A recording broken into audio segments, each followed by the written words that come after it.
আসসালামু আলাইকুম সুপ্রিয় ষষ্ঠ শ্রেণীর শিক্ষার্থী বন্ধুরা, তোমাদের আজকে আমি 3 ও 4 নম্বর অঙ্কের সমাধান দিয়ে দেব।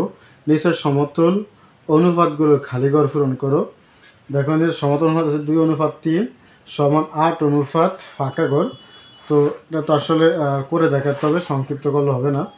তো আমি তোমাদেরকে করে দেখানোর চেষ্টা করতেছি। খেয়াল করো, অনুপাত মানে ভাগ, আমরা পূর্বে আলোচনা করেছিলাম এগুলো। অনুপাত মানে ভাগ, পূর্ব রাশি উত্তর রাশি দ্বারা ভাগ করবো।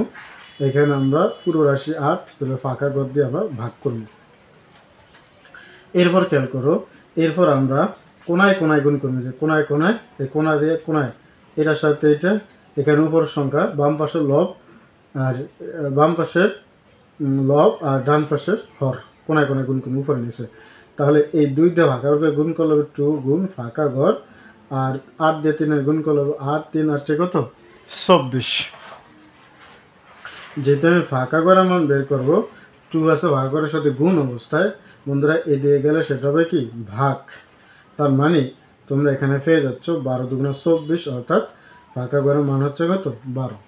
ফাঁকা ঘর হবে কত 12। আশা করি বুঝতে পেরেছ। তারপরে খ নম্বরে আছে তোমার 5:6।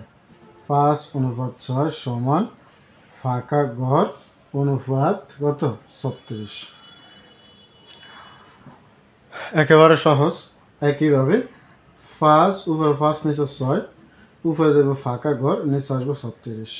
তাহলে আমরা কী করবো, যে কোনায় কোনায় গুণ, এই কোনার সাথে এই কোনায়, কোনার সাথে এই কোনা, তাহলে 6 গুণ ফাঁকা ঘর সমান 5 দিয়ে 36 গুণ কত হবে, এদিকে দেখো 5 দিয়ে 6 গুণ করলে 530, আর থাকে কত 3 3 515 আর 3 হচ্ছে 18, 180। তাহলে আমরা ফাঁকা ঘরের মান বের করবো 6 গুণ অবস্থায়, ডাইন সাইডে গেলে কী হয়ে যাবে ভাগ। এখন দেখো 6 দিয়ে যদি আমরা ভাগ করি, তাহলে 6 8 মধ্যে 3 বার, সাথে থাকে 0 30। তার মানে তোমার এই ফাঁকা ঘরের মধ্যে আসবে কত 30।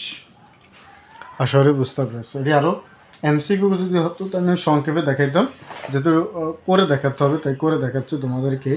এবার আসো গ নম্বর 7 অনুপাত ফাঁকা ঘর। যদি কেউ এমসিকিউ জন্য শর্টকাট টেকনিক দেখতে চাও, তাহলে আমার চ্যানেলের সাথে যুক্ত থাকো সাবস্ক্রাইব করার মাধ্যমে এবং ফলো করার মাধ্যমে, ফেসবুকে যুক্ত থাকো, তাহলে তোমরা সব কিছু পাবা সৃজনশীল সহ এমসিকিউ শর্ট টেকনিকে।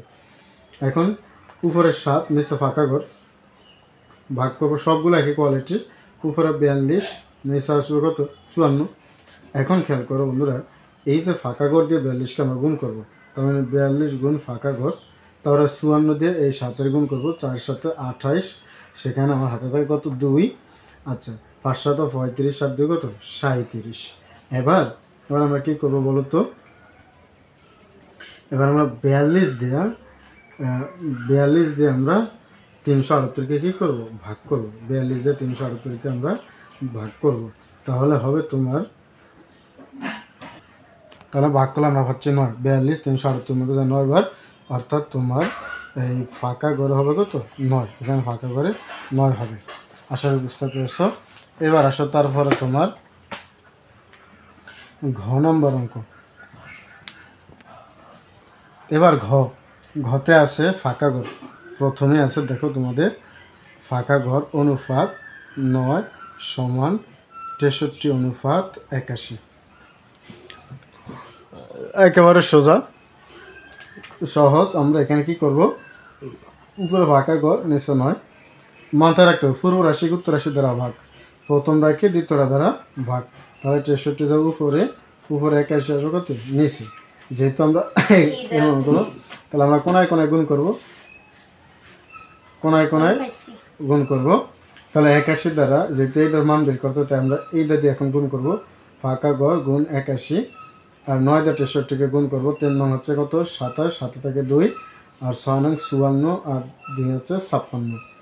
তাহলে ফাঁকা ঘর তোমার 567কে আমরা কত দ্বারা ভাগ করবো 81কে ভাগ করব। তাহলে 567কে 81 দ্বারা ভাগ করলে সম্ভবত আমার 7 বার যাবে। হ্যাঁ 7 থেকে 7, 7 8 56, 7 বার যাবে। তার মানে তোমার এখানে কি হবে, এই ফাঁকা ঘরে তোমার হবে 7। তো তো 4 নম্বরটা দেখো, এখানে একটি হলঘর দৈর্ঘ্য প্রস্থ অনুপাত হচ্ছে 2:5। তো হলঘর দৈর্ঘ্য এখানে আমরা কী করবো, দৈর্ঘ্য 10, 40 আর এই 10 দিয়ে আমাদের গুণ করলে হবে 10 দুগুণা 20, কারণ তোমরা একটু খেয়াল করলে দ্বিগুণ, 10 দুগুণা 20, 20 দুগুণা 40, আবার 40 দুগুণা 80, 80 দুগুণা 160, তাহলে আমরা পেয়ে গেছি। আবার দেখো 25 দুগুণা 50, অর্থাৎ 25-এর দ্বিগুণ, তার মানে 50 দুগুণা 100, তাহলে এখানে 100 হবে। আবার এই যে 100 দুগুণা 200, তাহলে মিলছে, তাহলে 200 দুগুণা এখানে কত হবে, 400। এই হচ্ছে তোমার অ্যান্সার।